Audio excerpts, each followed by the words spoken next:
I'm Nancy Showalter, and you're listening to Spirituality for the Politically Incorrect podcast.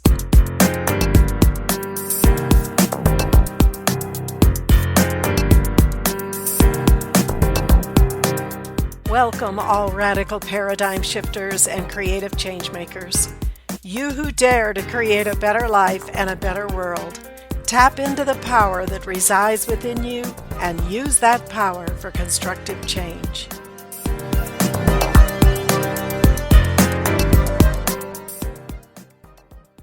Hello, everybody, and welcome to today's episode. We have a very special guest with us today, Dr. Joe Rubino, and he's going to be talking about the number one ingredient essential for success and happiness.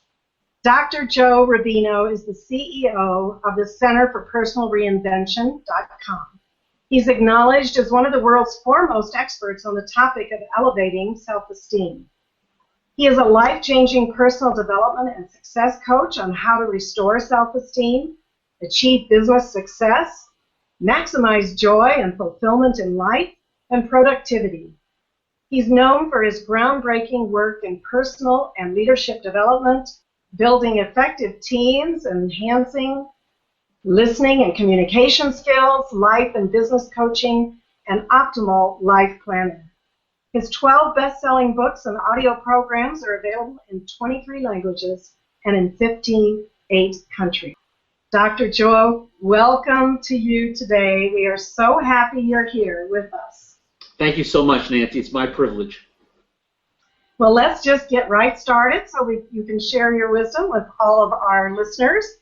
And, Joe, as the author of the Self-Esteem book, The Ultimate Guide to Boosting the Most Important Ingredient for Success and Happiness in Life, you're very passionate about championing people to elevate their self-esteem. Why is this so important? Well, what I've noticed, Nancy, is over the last 23 years of coaching people, literally thousands of people, whenever they were not living their best lives, it always pointed to lack of self-esteem. Now, whether that is lack of abundance, broken relationships, lack of fulfillment in their work, not having any fun, that empty feeling where their lives are devoid of passion, it always is a source of low self-esteem. And if we look at all of the ills that plague our society, everything from alcohol and drug addiction, poverty, violence, eating disorders, bullying in the schoolyard, divorce, and even war, every ill is, again, sourced in low self-esteem. People don't believe in themselves. They don't see their future as bright, and their happiness, their success, their relationships as warm and loving, and all of that as inevitable. And so what happens? They try to overcompensate in ways where maybe they need to be more aggressive, ways where they might need to get other people before they get them. They have distorted thought processes. They do things where they act emotionally instead of intentionally, and it all leads to problems. So a downward spiral starts to occur, and its beginning source is people just don't believe in themselves. They don't believe in their ability to champion other people, to have win-win scenarios, and as a result, their lives start to unfold in a way that doesn't support them. Oh, so true. Well, where does low self-esteem have its origins? I mean, can you give us an example or two of how a young child might have had their self-esteem shattered? I mean, if it all began when we're very young, why haven't we gotten over these feelings later in life? I mean, in other words, what keeps these feelings of being unlovable or not good enough in place? Well, first of all, it happens early on in life, usually before the age of 6, when one of two things happens. Either we buy into someone else's negativity, or we make something up based on something that was innocently said. Perhaps a parent says, "What's the matter with you?" And we think, well, let me look. I guess there's something the matter with me. Or it could be a bullying episode. It could be an abusive situation. Someone says or does something that has the child feel like they're flawed, they're unlovable, they're not good enough, they don't belong. So whether it's bought into the negativity or they made it up, the result is the same. They start to now scan for and find evidence after evidence, pieces that reinforce that initial thought that they have, that they don't belong, that they're not good enough, that they're flawed or defective in some way, that they don't meet that standard of perfection. And so now they create that thing that they fear the most. The self-fulfilling prophecy happens, where if they think that they're not good enough, they build the evidence to support that. If they think they can't be happy or abundant, they create that as a self-fulfilling prophecy.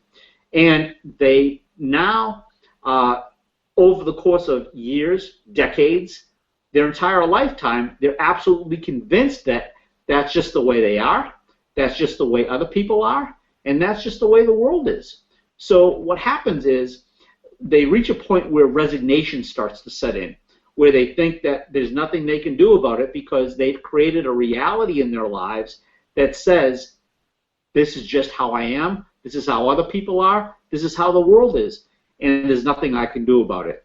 And that resignation allows them to become a victim. It allows them to settle for less. It allows them to struggle and suffer. Suffering is always about something, having something we don't want or wanting something we don't have. And it's always sourced in that low self-esteem that has us settle for less in life.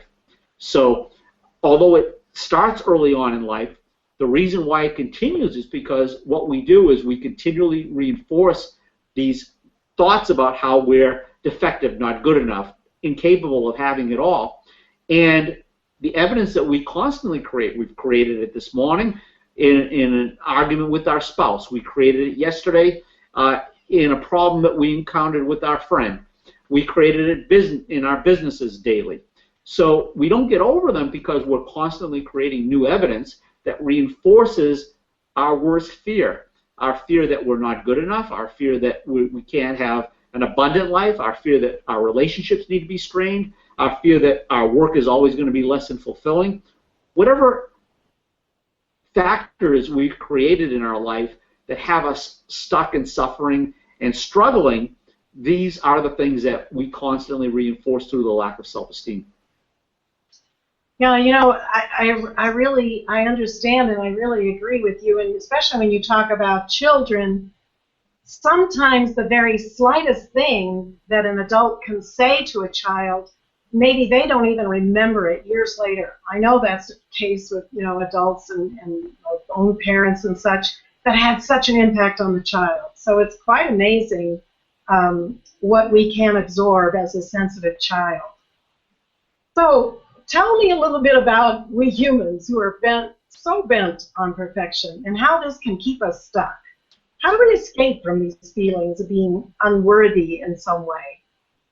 Well, first of all, if we look around us, we're constantly searching for the flaw in ourselves, and we constantly see others as being better than we are in some respect. So we look at movie stars who are pretty or more handsome than we are. We look at athletes who are more physically fit and in better shape and in better condition, perfect bodies. We look at people who are more wealthy than we are, people who are more charismatic. We can always seek to find the flaw in how we don't measure up, and we can always think that other people have it all when we don't, even though we don't really know enough about them to know that they are thinking the same thing about other people and how they don't measure up. So we constantly invalidate ourselves. We constantly look for ways that we're not good enough, that we don't belong, that we don't meet that standard of perfection. And so when we invalidate ourselves, we beat ourselves up, we play small because we listen to that negative self-talker, and that negative self-talker is constantly telling us that we're imperfect. And when we think that it's our intuition instead of that negative self-talk, we think that it's guiding us properly, and it's not, because it's based in fear. It's based in all the negative emotions of anger and sadness and fear, where we're constantly putting ourselves down. And so what happens? We now start to get in competition with other people. So maybe we start to invalidate other people because we think that we have to build ourselves up by making other people less than. So now we start to have relationships problems and struggles. And we start to think that we have to be aggressive in the world because that's the only way we can win, because we don't have natural talents and skills to get what we want, abundance and happiness and the people that we want to attract ourselves to our lives. So what happens is we create this mistaken assumption that has flawed reasoning about it, that we're imperfect and that we can't achieve perfection. So what happens? We constantly strive to be perfect. We constantly invalidate ourselves because we can't get there. Or we think, geez, this is hopeless. I give up. And then we hide under a rock because we think that it's useless. Why bother? And that's when the resignation sets in. And that resignation kills our spirit. So we die inside. We give up our striving to achieve because we think wealth is for other people. Why even bother? There's nothing I can do about it. Rich relationships are for other people. I'm never going to find somebody that's going to make me happy. Fulfilling work, I don't have enough skills to do the things that I love to do. I have to work at the widget factory because it's the only way I can survive and make a living. So little by little, we create evidence in every area of our lives to justify settling for less, to justify why we don't go for the brass ring, the gold ring, why we have to because we're flawed, because we're defective, because we're unlovable, whatever that our own particular version of lacking self-esteem is, we settle for a dimmed existence, and then we get to be right about all the things that we made up about ourselves and about others in the world. You know, you talked about negative self-talk, and so many of us deal with that daily. So what would you say? How do you deal with this negativity and stop this noise in the head? Well, the first step is to recognize when that negative self-talk is happening. And as I mentioned before, what happens many times is we confuse it with our intuition. Our intuition is always 100% accurate. It's based in our higher self. It's sourced in love, and it's there to guide us. Our negative self-talk has two objectives. The first is to keep us safe and to protect us from risking unnecessarily and getting hurt. The second is to have us constantly prove that we are good enough where we think that we're not. So we're constantly on that treadmill, running, trying to catch up, trying to prove that we are something that intrinsically we fear that we're not. If we think, for example, that nobody likes us, we're trying to constantly prove that we are likable. So we become the people pleaser. We become the class clown who's trying to get attention. We constantly do things to try to prove that we are something that we think that we're not. Or, as I said, the opposite happens where we just give up.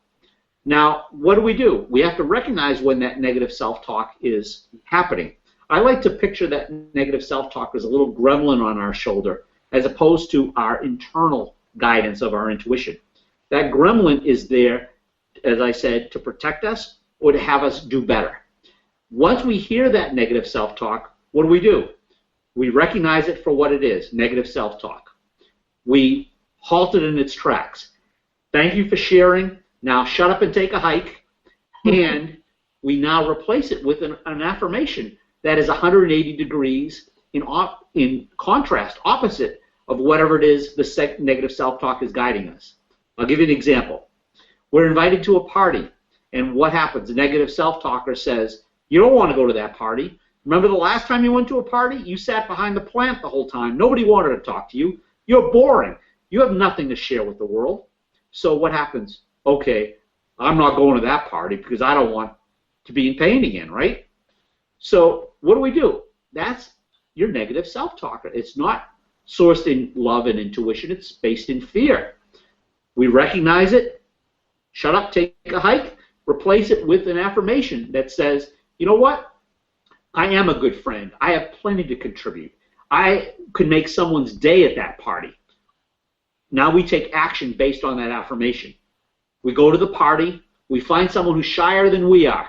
We get to know them. We ask them questions about themselves. We make their day. We make them great. And what happens? We now end up with a friend. We have a great time at the party because somebody now wants to talk to us, is having a great time because we went to the party and we edified them. We supported them to have a good time. We took the focus off of ourselves and we allowed them to put the focus on them. So that's what I mean by recognizing the negative self-talk and taking definitive action that has you break up whatever the fear is. So in this particular example, we go to the party, we have a great time. We're now creating a new whole pattern of evidence that says, I am a good friend. I am someone who people want to be with. I am someone who can have fun at a party. And we can do that in any aspect of our lives, in any challenge. If we're challenged at work, for example, let's say that we're in a dead-end job and we hate what we're doing, but we think, well, that's the only thing I know how to do. Personally, I was in a job. The job was dentistry. I was a dentist. I made a lot of money. I had a lot of patients. I was successful by society standards, but my negative self-talk told me, you can't do anything else. This is the only thing you know how to do. You can't speak. You don't know how to write. People don't want to have anything else that you can offer. You have no ability to create value for people. And that kept me stuck and suffering for 18 years in a job that I really didn't like. Now, there's nothing wrong with the profession of dentistry. It's a great profession. But I wasn't happy practicing. So, and it wasn't until I realized that I made all of those things up about myself, and I could be a huge contribution in another sphere. That sphere is personal development, where when I gave up my right to invalidate myself and I took the focus off of myself, I now decided to be an inspiration to myself and to others and to inspire other people to be their best. And that's when I reinvented myself to do what I'm doing right now, as opposed to something that didn't serve me because it didn't honor my values. It wasn't part of my life purpose, which I got to declare as a contribution to other people's inspiration. And we all have that ability to do that same act of declaring who we've decided to be, instead of being in resignation and listening to the self-talker whose job is to keep us from suffering, keep us safe and from risking. So that's a great opportunity that we all have in front of us. Well, I think you really did prove your self-talk wrong as a great success that you are now in helping so many people. So it's so wonderful. You know, you talk also about emotional awareness. And why is this so important? And is it really possible to live an upset-free life? I mean, what's the secret here? Well, it is possible. And by an upset-free life, what I mean is a life that's not chronically driven by upsets. We are all addicted to one of three predominant emotions. They are anger, sadness, or fear. And the anger can be anything from indignant or frustrated anger to raging anger. The sadness can be depressed sadness to abject depression. There's a wide range. The fear can be people that worry all the time, or people who are afraid of everything, afraid of the sky falling, terrorist attacks, the economy going south, their spouse leaving them, whatever that abject fear is. So when we can recognize what runs us, we now have the ability to create a new interpretation in the moment that is mood-free, that is emotional reaction-free. So it's very important for us to recognize what emotional reactive state has our name on it, because as long as we aren't aware that we're addicted to anger, we're going to be angry at the least provocation.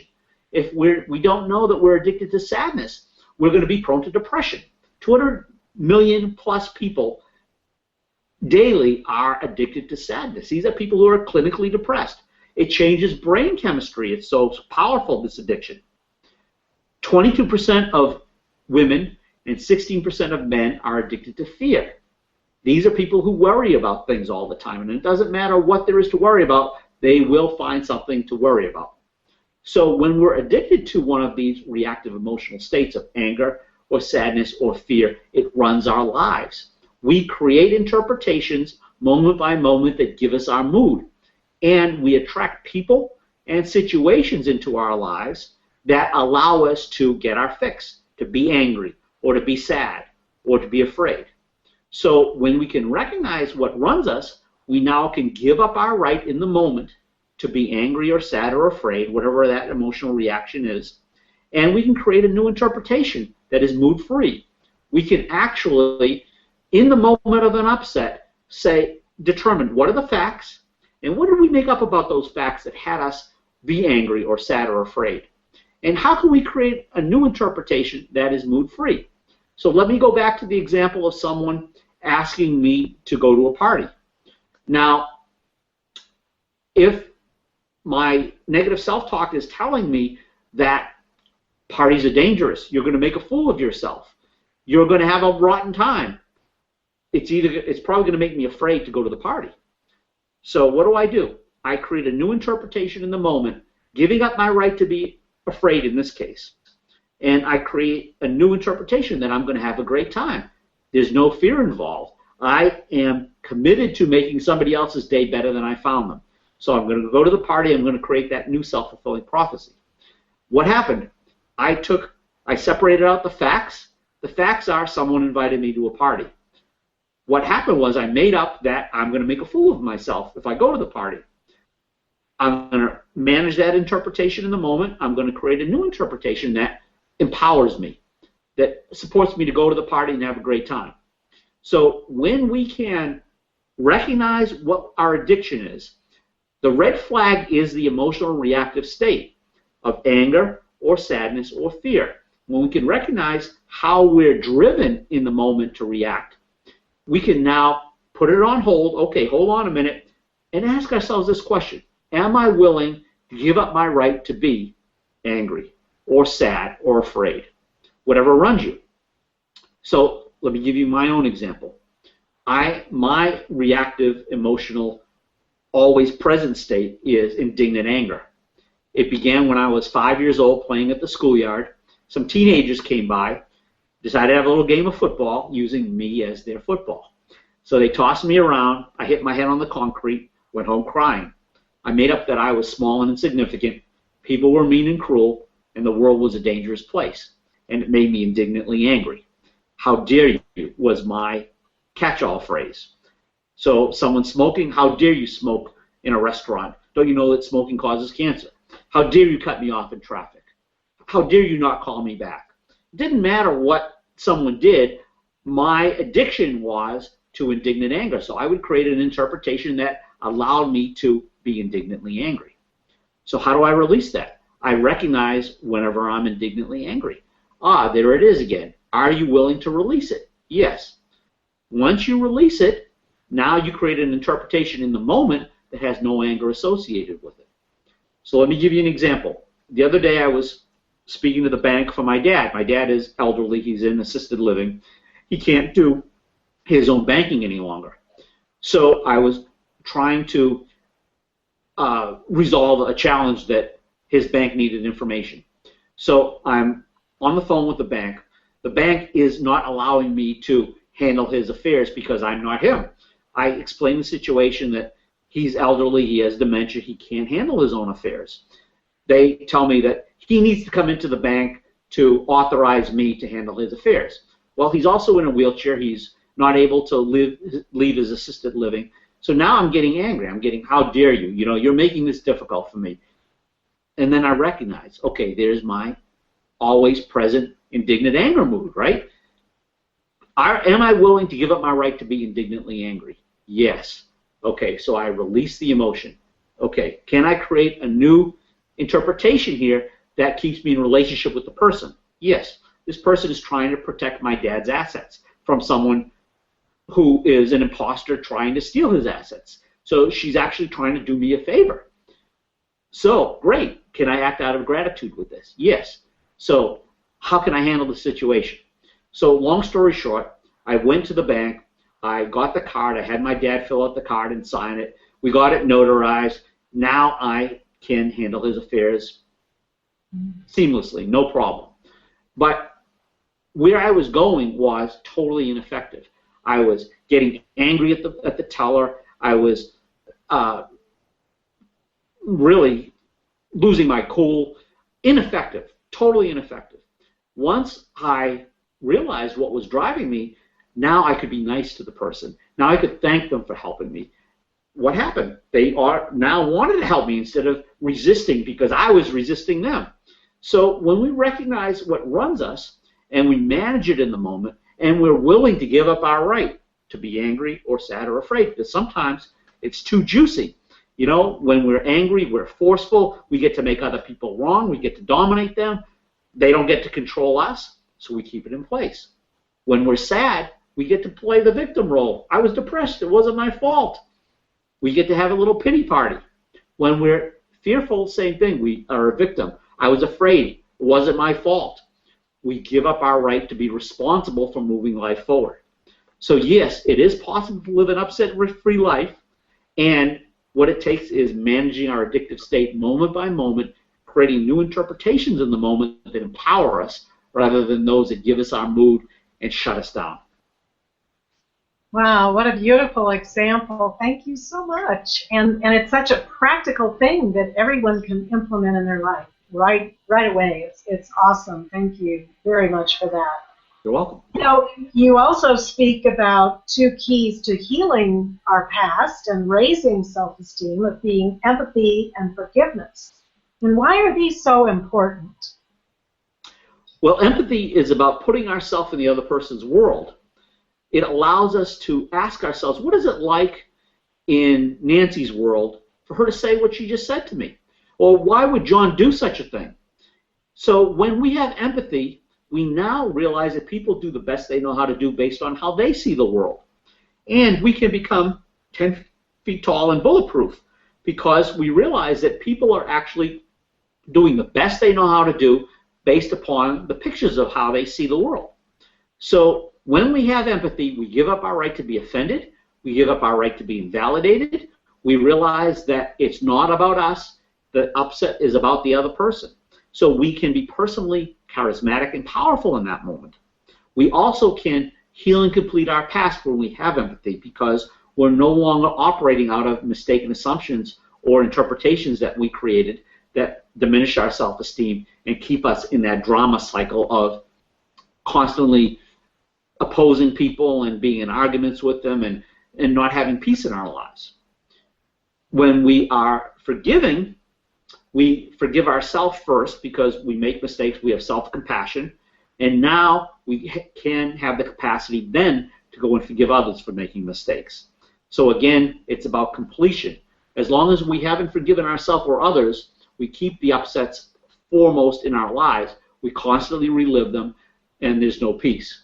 Once we've forgiven ourselves and others, we move on, we learn from our mistakes, we grow, and we learn the lessons that allow us to be better, more spiritually and more evolved, and it allows us to learn and grow and enjoy the process of life. The third component, which is critical, is gratitude. Once we are grateful, we now start to look for the blessings in our lives as opposed to what's wrong.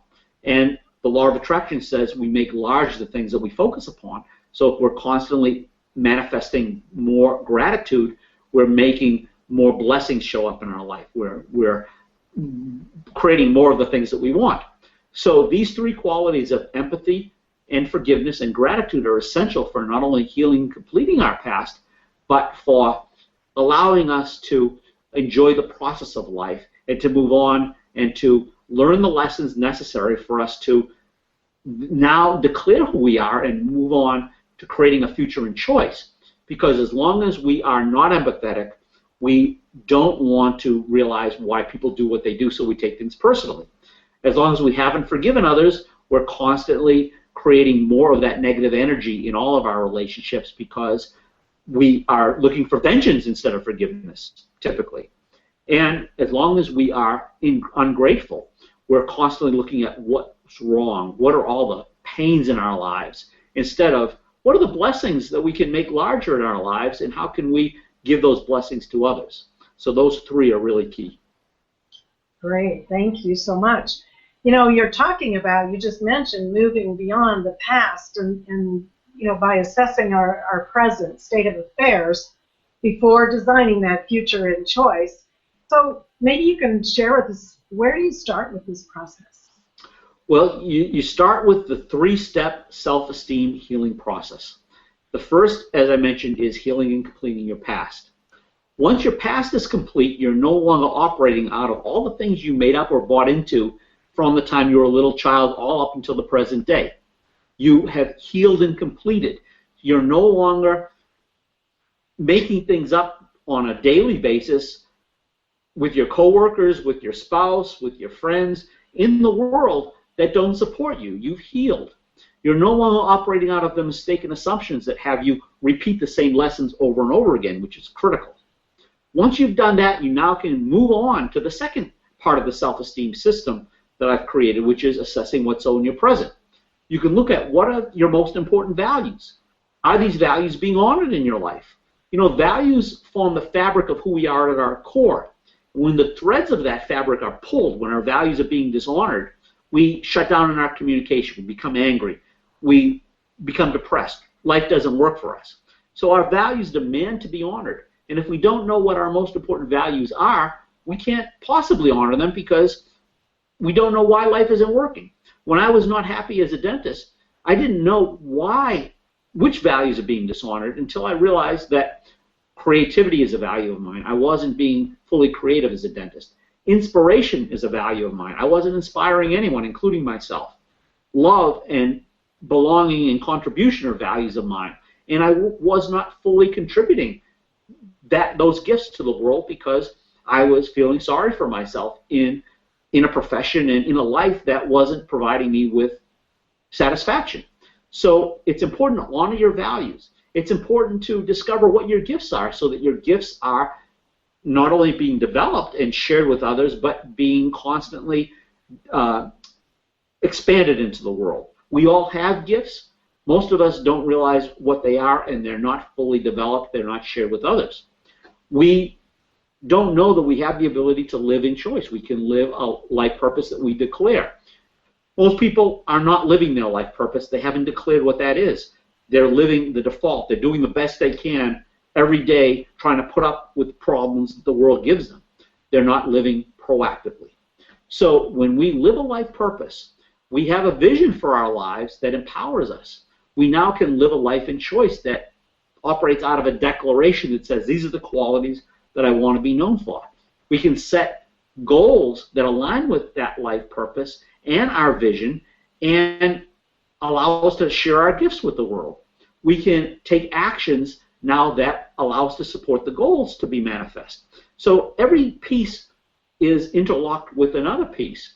And when we do all of these things and we realize that we're empowered to live our life with a positive expectation for the future, we now go on to the third element of the self-esteem system, which is designing our future in choice. And that future is one marked by positive expectation and high self-esteem. It's one where all 6 key areas of life are operating optimally: our health and appearance, our wealth and our finances, our job or our business, our relationships, both inside and outside of our family, the spiritual and personal development aspects of our life, and we're having fun, we're recreating, we're pursuing our passions. So all elements of our life are working optimally. We're empowered to interact with others in a way that champions them because we believe in win-win. We feel empowered, we feel loved, we feel significant, other people matter to us, we feel worthy of all of the blessings that life has to offer, including abundance and rich relationships and fulfilling work. In short, we are living an empowered life because we believe not only in ourselves, we believe in others, and we believe that the world is there to support us. Any problem is there to support us with a gift for our edification, for our increased knowledge, for our wisdom. So we're no longer being shut down by all the problems that happen to us in life. And this whole system is a paint by numbers system. If you can connect the dots, if you can paint by numbers, you can do the system, because my program of healing your past and assessing your present and designing your future in choice comes with exercises which allow you to allow life to train you. So you're no longer at the effect of what life gives you, you're empowered. Because, for example, when you know the emotional reactive state that runs your life, you now can recognize that whenever you're angry or sad or afraid, and you can manage your interpretation so that you can be empowered with people. You can enhance your relationships instead of damaging them like you used to. That is just one of about 52 principles in this 3-step process. So when you're able to live an empowered life that sources you, that allows you to realize that you're on the path, you're loving the process, and you're honoring your values, you're contributing your gifts to the world, you're living and sharing your life purpose, life is good. People want what you have. You're now becoming more abundant. You're becoming more effective and charismatic with people. You're happier. You are recreating and pursuing your passions and having a great time. And you're empowered to make other people great. So you're contributing more of who you are as a possibility to others. And every part of that program interacts with every other part. So it is nothing but a program of possibilities and empowerment. Sounds wonderful. Now, you're talking about some of your resources here, your program, but what other resources are available to our listeners who want to step into their personal power and reclaim their self-esteem and even maybe help others do the same? Well, we have many resources. We have first a free gift for everyone. If you go to www.selfesteemsystem.com, you'll get a 45-minute audio entitled 7 Steps to Soaring Self-Esteem. It comes with 7 mini course lessons that have exercises that support you to build your self-esteem. This is all free. And you'll receive an hour video that I did for public television on how to elevate your self-esteem and build your best life. That's one just for taking a look at our, as a thank you to take a look at our programs. We have programs where we actually train people to help kids or adults or both be certified as self-esteem elevation coaches so that you can teach these principles to other people. We have a program that's a life optimization coaching program where you can teach life principles to become a life coach to support people. We have a business coaching program that supports people to teach business principles to business professionals. We're going to be introducing very soon a relationship coaching program to certify people as relationship coaches. So all of my work is intended to source my vision, which is to impact the lives of 20 million kids and 20 million adults. And I invite you to start learning about it by going to selfesteemsystem.com, get your free gifts, enjoy the gifts, and see if the programs might be a fit for you. Thank you. Thank you so much, Dr. Joe Rubino, for being with us here today. It's been so enlightening and enjoyable. And I thank our listeners for being with us today. And you can learn more about Dr. Rubino's life-changing work and championing people to restore their self-esteem by going to www.theselfesteembook.com. And don't forget to claim your free gift for being here with us today.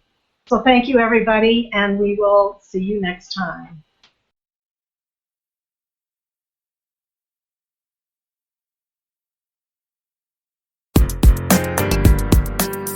Thank you for being with me today, and if you enjoyed this episode, please subscribe, download, and comment. I'd love to hear from you, and your support is much appreciated. And don't forget, go to nancyshowalter.com to get your free electronic copy of my book, It's Okay to Be Rich, The Entrepreneur's Guide to Increased Wealth and Personal Mastery, endorsed by T. Harv Eker. And my free mini course, How to Speak Your Success, the shocking truth of how your words impact achieving your goals. I'll see you next week.